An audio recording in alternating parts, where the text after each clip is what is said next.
On today's episode of Sew Quains, I'm going to be answering 10 of the most common sewing questions.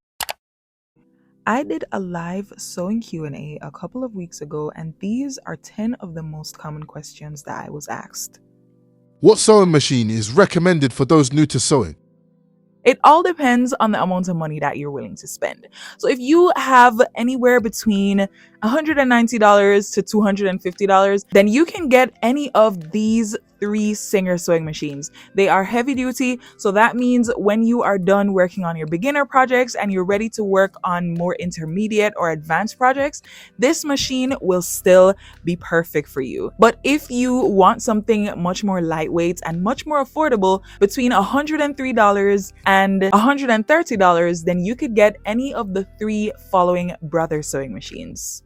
Juki and Janome are also really great brands, but I have never personally used them. I personally have a Singer 4423 sewing machine, but if I knew that there was a Singer 4411, I would have gotten that. When you're sewing, you really only need 3 stitches in my opinion, and that's a straight stitch, a zigzag stitch, and a buttonhole stitch. That's if you're going to be sewing anything with buttons.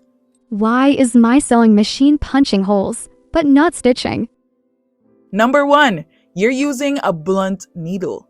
The solution to that is to change your needle. Number 2, your needle isn't installed or inserted correctly. And the solution to that is to unscrew the knob on your needle bar and put your needle all the way in. Make sure that the flat shaft is at the back of your needle bar. Number 3, your bobbin isn't set correctly. You have to make sure that you pass your thread behind that little metal groove right there, and that's going to create the tension for your sewing machine. Number 4, you're using the wrong needle for your sewing project. So if you are sewing a lightweight fabric, but you're using a really big needle, first of all, that's going to damage your fabric, and it's probably not going to stitch the way you want it to. If you are sewing thick fabrics and you're using a small size needle that's specifically for lightweight fabrics, it's probably not going to make any stitches because the needle just isn't compatible with the fabric. 5, your sewing machine timing is off.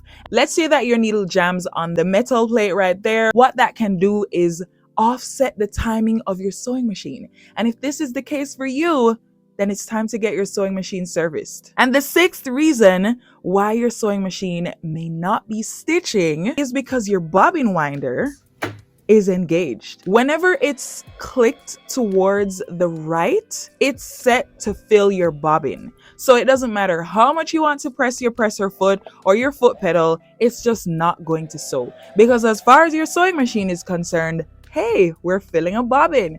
We're not sewing. So if you are not getting your sewing machine to stitch, it's possible that you need to take your bobbin winder out of the filling position and switch it back to the left, like this. Why does my thread keep breaking?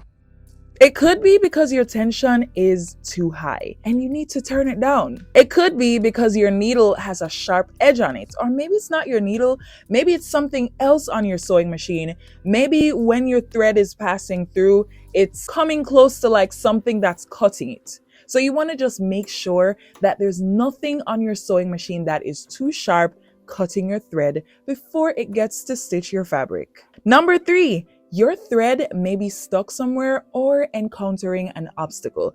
This happens very often when you get a new spool of thread and you don't unravel the thread properly, so then it gets stuck in some part of the thread cone or the spool, or maybe it's stuck on the thread guide. So you have to make sure that your thread is able to pass through properly. A good solution for this is also to just rethread your sewing machine. Number 4, you're using old or weak thread that pops easily. And the simple solution to this is to just use another spool or cone of thread. By the way, just in case you weren't sure, this is what a spool of thread looks like, and this is what a cone of thread looks like. Why does my needle keep breaking? I know that broken needles can be frustrating, especially when you don't have a replacement needle and it's the middle of the night and you just want to finish this sewing project. You're probably sewing over metal buttons or zippers that have metal teeth. If you've ever been adjusting or altering jeans and you come upon that part right there that has the metal button, if you stitch over it, your needle is going to break, okay? The second thing is that you may be sewing over pins. If you are sewing over pins, the chances of your needle jamming into one of your pins and breaking is very high. So when you're sewing with pins, you're either going to put your pins a distance away from where you're sewing or remove your pins as you go along.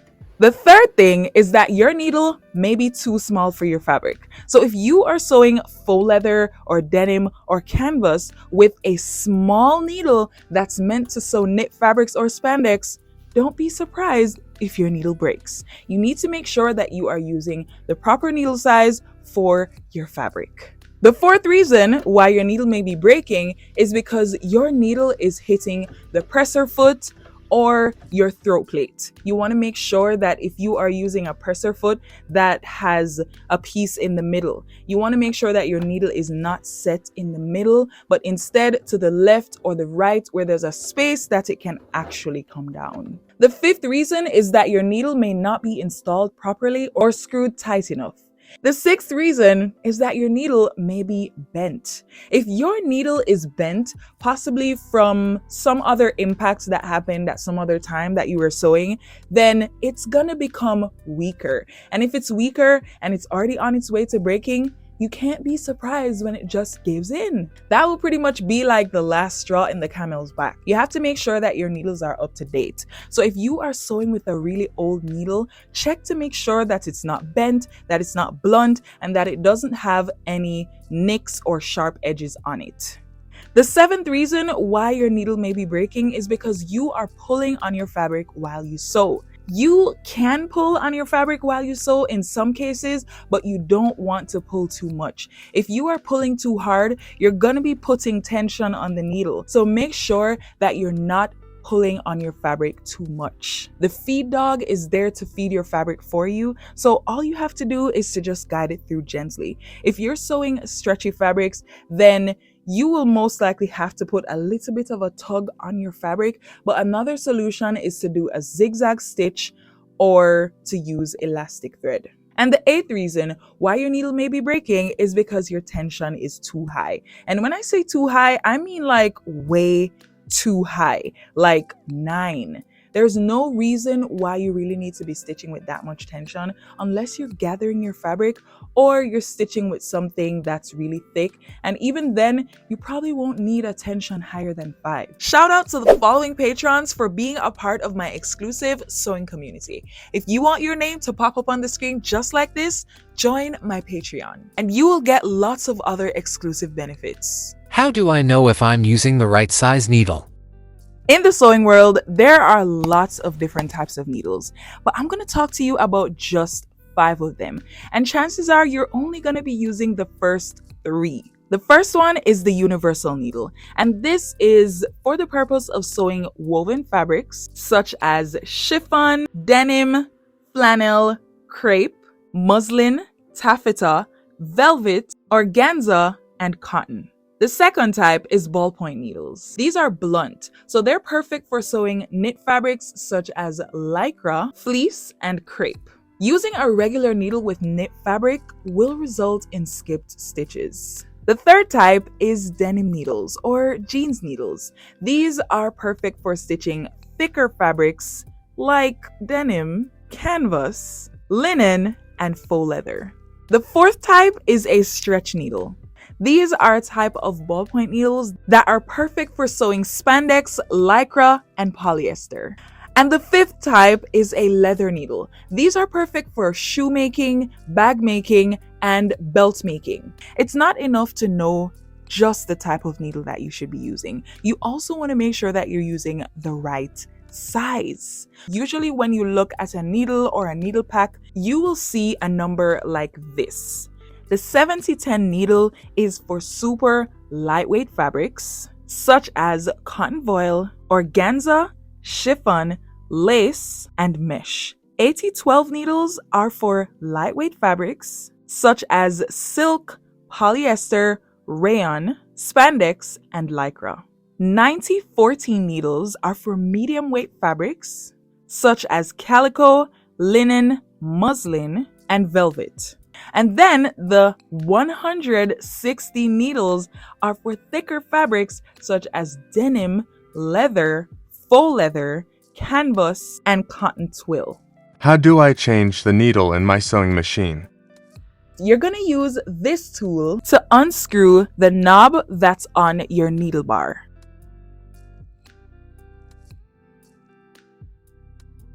Take the needle out like this